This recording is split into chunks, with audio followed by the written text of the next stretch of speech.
Aujourd'hui, moi-même, Jonathan et mon camarade Zongji vont vous présenter l'extrait du texte que nous avons lu, qui est issu d'une collection de guides pédagogiques conçus par un collectif de professeurs pour des professeurs, qui s'appelle Enseigner le FLE, pratique de classe, l'oral, du guide Belin, sorti en 2005. Nous sommes intéressés à la partie où il traite l'oral comme une pratique de classe dans un enseignement du FLE. Tout d'abord, les auteurs, ils placent l'oral devant l'écrit dans la communication en termes d'importance ou de priorité. Cela veut dire que l'oral occupe une place prédominante dans les relations humaines. Bon, c'est assez évident lorsqu'on y pense, puisque cela est plutôt naturel par rapport à l'écrit, puisque la confrontation à l'oral, elle est plus forte et plus évidente. Si je prends l'exemple d'un enfant, il va d'abord utiliser la langue orale, ou un vacancier ou un touriste va plutôt être face à une communication orale aussi. Et pour ces raisons-là, les apprenants, ils vont être surtout focalisés sur l'apprentissage de la langue orale.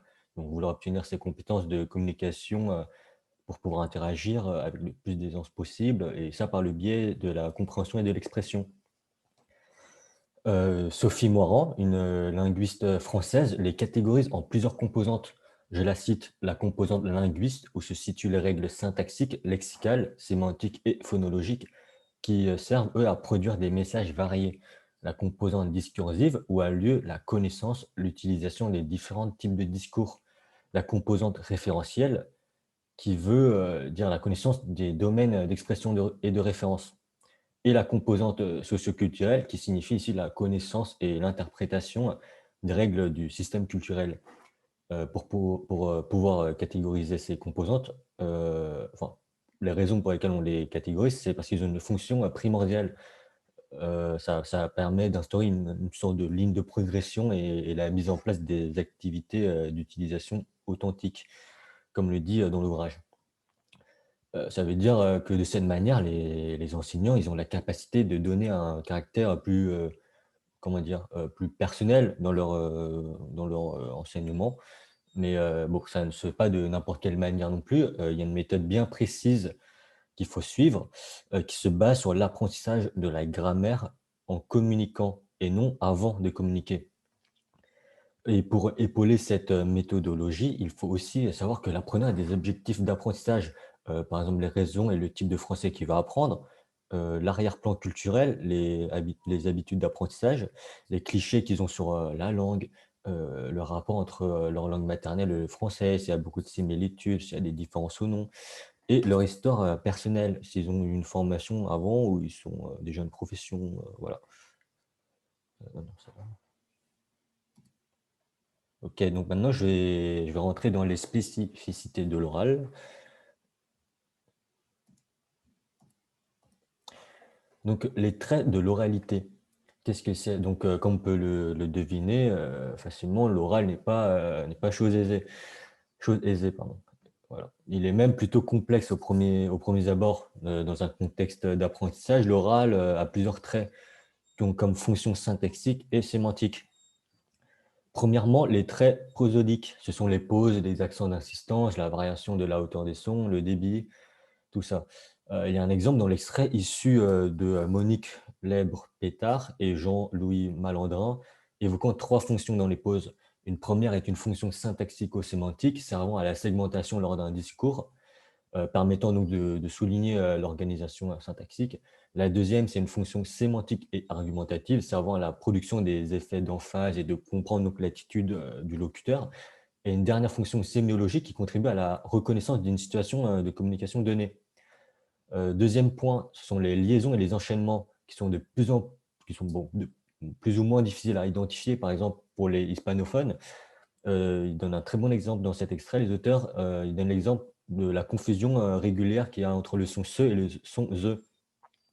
Par exemple, si dans les énoncés, on dit, «Ils ont peut-être envie» et «Ils sont peut-être envie», donc on voit à quel point un seul son peut, faire varier le sens d'une phrase. Troisième point, ce sont les contradictions. Elles sont souvent cachées lors de la phase d'apprentissage puisque, bon, les apprenants, ils reçoivent, un enseignement normé, mais dans une discussion du quotidien, banal en dehors du cadre d'apprentissage, il existe de nombreux raccourcis. Il y a l'exemple ici, des énoncés comme, «Il y a qu'à y aller» ou «Je sais pas». En plus de ça, il y a aussi les, mots prononcés en troncation. C'est lorsqu'on dit par exemple prof au lieu de professeur ou resto au lieu de restaurant. Quatrième point, il y a les hésitations, les ruptures. C'est lorsqu'il y a des micro, coupures, par exemple dans un énoncé, il donne l'exemple dans l'extrait, de quand ils disent, quand par exemple moi si je dis, «Je pense que si, enfin on pourrait dire que», donc c'est plus complexe. 5°, les interjections et mots du discours sont les mots fréquemment utilisés comme, bah, quoi, bof, tout ça, quoi. 6°, les parasites, c'est-à-dire les bruits de fond. On sait qu'une communication ne se passe pas toujours dans un environnement, calme et propice à la concentration ou à l'attention. C'est pour cette raison-là qu'il y a des activités qui sont instaurées, des activités d'écoute et de compréhension type micro-trottoir, afin de se familiariser à ce genre de sphère. Et septième et dernier point, ce sont les interruptions de parole et les conversations croisées, qui sont d'après eux des phénomènes très fréquents entre locuteurs français.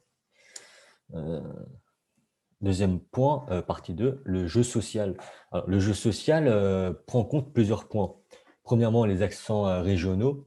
En effet, un étranger qui vient en France n'aura pas la même perception orale du français, selon qu'il se situe dans le sud, dans le nord ou à Paris. Comme le dit dans l'extrait, les langues peuvent être perçues plus chantantes, plus pointues, plus chointantes. Il existe des spécificités dans la prononciation de certains sons. Donc, l'éventail des différents accents est très large. Deuxièmement, ce sont les accents sociaux, souvent distingués selon les classes sociales. Par exemple, l'accent BCBG, bon chic, bonjour, qui est issu, je crois, du 16e arrondissement, surtout à Paris, et bah, qui se diffère assez de l'accent, par exemple, de jeunes de quartiers populaires. Enfin, il donne cet exemple-là dans l'extrait. Troisièmement, les registres de langue, bon, ne s'adressent pas de la même manière selon à qui nous avons affaire en face, bien sûr. Notre registre, il diffère qu'on parle à notre patron, à un ami ou à une personne plus âgée. Donc voilà, l'interlocuteur doit d'abord être capable de déterminer dans quel type de situation il a affaire et donc quel type de registre il doit adopter. Par exemple, lors d'un entretien d'embauche ou une simple dispute avec un voisin. Donc ça, c'est l'exemple de Pierre Bourdieu. Donc voilà, on n'utilise pas le même registre. Donc il y a quoi comme type de registre? Il y a le registre soutenu, courant, familier et ergotique. Ces quatre registres, ils se démarquent souvent par leur composition syntaxique et lexicale. Par exemple, par la manière dont la phrase est produite, quelle tournure elle prend. Le verlan aussi est également un phénomène connu depuis un long moment. Quatrièmement, les implicites culturels. Ce sont les références culturelles que certains étrangers ne possèdent pas forcément et qui peuvent donc altérer une conversation. Ça peut être par exemple des références à un slogan publicitaire, à des répliques de films, voilà. Partie 3, le corps. Alors nous savons que le corps accompagne la production orale à travers plusieurs manières. La gestuelle, elle permet de se faire comprendre facilement. L'extrait enfin ici, l'extrait il donne l'exemple du haussement de l'épaule qui sert à exprimer souvent le doute, l'agacement ou le désintérêt. Mais ça, chez les Français. Mais ce geste-là, il est propre à nous, puisqu'il peut signifier autre chose chez les autres cultures. Et c'est pour ça qu'il est donc primordial que les apprenants soient sensibilisés à cette composante de la communication orale afin qu'ils puissent comprendre ces interprétations et pourquoi pas eux-mêmes les adopter s'ils veulent. Ensuite, il y a les mimiques, ce sont des petits gestes expressifs du visage souvent, qui accompagnent ou même remplacent carrément l'oral, comme par exemple un froncement de sourcil ou un sourire ironique. Après, il y a la proxémie. Qu'est-ce que c'est? Qu'est-ce que c'est? C'est la distance entre les personnes, c'est-à-dire c'est la distance entre les personnes ou les contacts physiques entre les locuteurs. Ce sont des choses enfin, ces choses-là, ils pratiquent un rôle important dans la communication orale. Maintenant, je laisse la parole à Zongji. Du coup, après, on entrera dans le sujet de la compréhension orale et au diapo suivant, on va d'abord parler de la compréhension liée à la situation de classe. Euh, du coup, la compréhension en classe est liée à la situation de communication car la compréhension orale est une série de contacts que chacun, quel que soit son vécu, son histoire, ses difficultés ou ses réussites d'apprentissage, devra nouer avec les autres et avec l'enseignant. Et dans une classe de langue, normalement, l'apprenant confronte à la fois son enseignant et les autres camarades. Et en tant qu'enseignant, il est préférable d'utiliser des synonymes, des antonymes, des paragraphes, des définitions, et il reformule ses discours avec ce que l'apprenant a déjà connu afin de rendre ses discours plus assimilables. Et Jacobson appelle cette stratégie qu'impose le réemploi constant des formes déjà étudiées intralinguales. L'intérêt de cette stratégie est de faciliter la compréhension et de favoriser l'acquisition des nouveaux signes, tout en mobilisant ce que l'apprenant a déjà appris. Et il est aussi important en tant qu'enseignant d'encourager ses apprenants à demander si l'apprenant ne peut pas se débrouiller tout seul, car dans certaines cultures, l'apprenant ne pose jamais de questions à l'enseignant. Et par ailleurs, étant donné que la prononciation et l'autocorrection linguistique de chaque apprenant peuvent influencer la compréhension en classe, l'apprenant donc doit s'engager à demander à son ou à sa camarade de répéter, de reformuler ou de préciser dès qu'il y a quelque part qui n'est pas clair. Et on passe au diapo suivant. Euh, on parle ici de la compréhension orale en tant qu'objectif d'apprentissage. Euh, la compréhension orale est souvent un, un objectif d'apprentissage qui précède la prise de parole.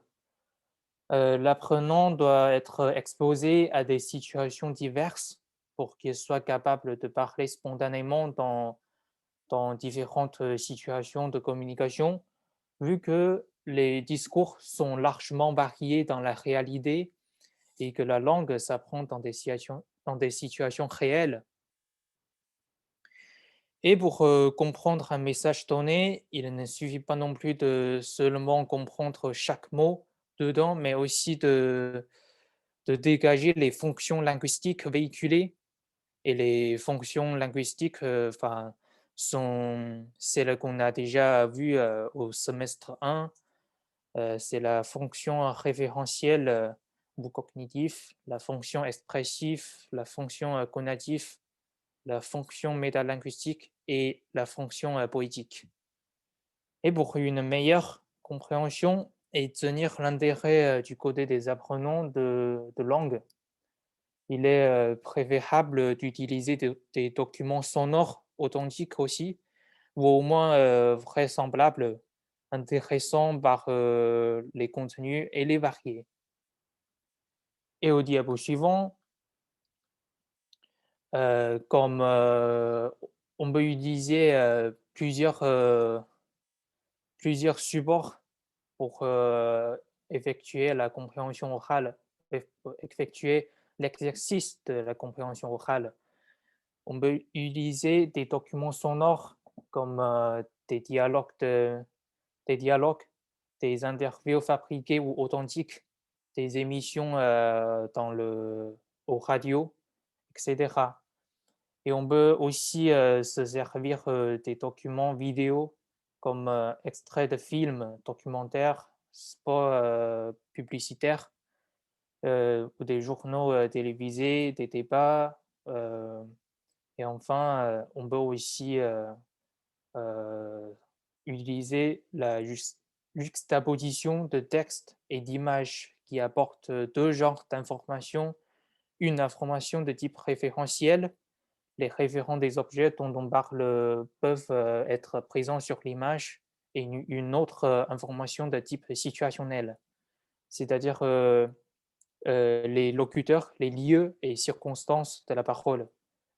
La juxtaposition permet également l'étude des éléments paralinguistiques tels que les gestes, les mimiques, et l'image facilite l'apprentissage, mais elle peut aussi distraire l'apprenant sur l'écoute. Et au diapo suivant,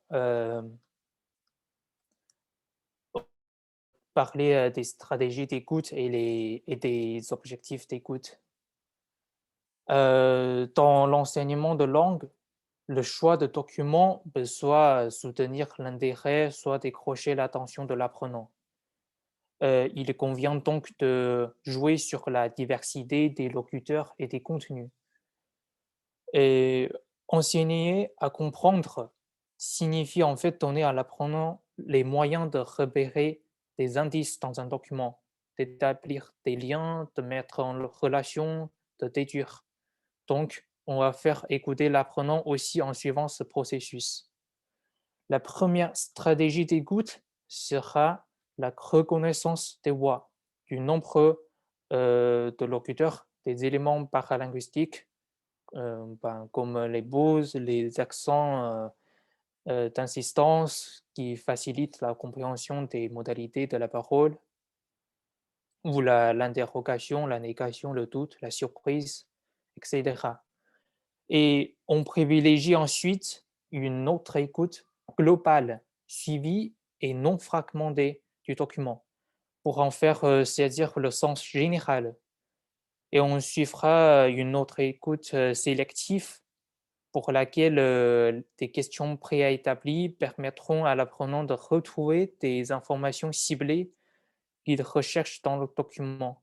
Enfin, une dernière écoute étayée peut permettre de reconstituer, voire de reformuler le document dans son ensemble. Que ce soit quel type de compréhension, il est nécessaire de placer l'apprenant dans une situation d'écoute active, c'est-à-dire de lui donner une tâche précise à accomplir avant l'écoute du document. Et au diapo suivant, euh, on va parler de l'expression orale. L'enseignant est là dans, euh, face à l'expression orale pour guider, voire libérer la parole de l'apprenant, car il n'est pas aisé de prendre la parole dans une langue étrangère et il s'agit pour l'apprenant de se familiariser avec les sons, le rythme, l'intonation et après s'approprier les acquisitions fonctionnelles et linguistiques faites dans la perception active. Et l'apprenant va ensuite produire leur propre discours et recevoir de nouveau d'autres discours dans d'autres situations. Il y a beaucoup d'autres activités de production libre à proposer, mais la consigne principale est toujours de faire communiquer les apprenants de la manière la plus authentique possible. Dans ce but, le jeu de rôle est l'une des activités à privilégier au moins au début de l'apprentissage à 1 ou à 2. On propose aux apprenants des scénarios fonctionnels, on leur fournit la situation, comme le lieu, l'action et les rôles euh, et l'objectif à réaliser. Et la consigne à suivre est de respecter la situation, l'intonation, les formes linguistiques proposées. Ensuite, la simulation globale est une autre activité de production orale pour conduire l'apprenant à une production plus libre sous des contraintes. L'apprenant crée lui-même un décor, des événements, des personnages et un contexte situationnel. Enfin, on parle de l'évaluation et au diapo suivant, on proposera des stratégies favorisant le développement langagier chez l'apprenant et à étudier les moyens d'évaluation du côté de l'enseignant pour mieux repérer le niveau de langue de l'apprenant et la progression. Évaluer la compréhension orale, c'est de se doter d'outils qui permettent le repérage d'informations à l'écoute d'une chaîne sonore en fonction des objectifs recherchés. Pour cela, on peut utiliser des exercices d'écoute qui regroupent un certain nombre d'outils de mesure dites fermées, qui consistent à n'attendre qu'une seule et unique réponse à une question donnée. Ces exercices ont deux avantages. Ils sont mesurables, c'est-à-dire qu'il n'y a pas d'ambiguïté dans la réponse, et ils sont aussi adaptables. Ils peuvent être utilisés à tous les niveaux et concerner la compréhension globale aussi bien que détaillée. Et comme exemple, il existe plusieurs façons d'évaluer. La première, c'est le QCM, mais il faut noter que la limite du QCM est que l'apprenant peut décider de cocher une case au hasard s'il ne connaît pas la réponse.